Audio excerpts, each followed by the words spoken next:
হুগলির তারকেশ্বরে চলছে শ্রাবণী মেলা। এই শ্রাবণী মেলাকে কেন্দ্র করে পশ্চিমবঙ্গ সরকার জাতীয় মেলায় রূপ দিয়েছেন তারকেশ্বরকে, এবং এই তারকেশ্বরের বিভিন্ন মন্ত্রী আসছেন এই মেলাকে কেন্দ্র করে। আজকে এলেন মাননীয় স্পিকার রথীন্দ্র বসু, পশ্চিমবঙ্গ সরকার। তাকে বরণ করে নিলেন তারকেশ্বরের বিধায়ক সন্তু পান। আপনারা সেই দৃশ্যই দেখছেন বাংলা আজের পর্দায়।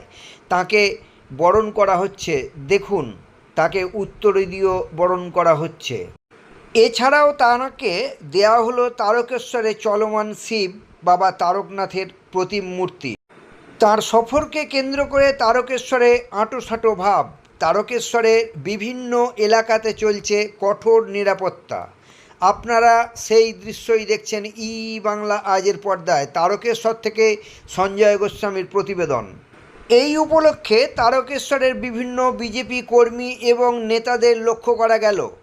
আপনারা সেই দৃশ্যই দেখছেন। তিনি তারকেশ্বর মন্দির এবং তারকেশ্বর মেলাকেও প্রদক্ষিণ করবেন বলে জানা গেছে, এবং তিনি পুজো দেবেন বলে জানিয়েছেন।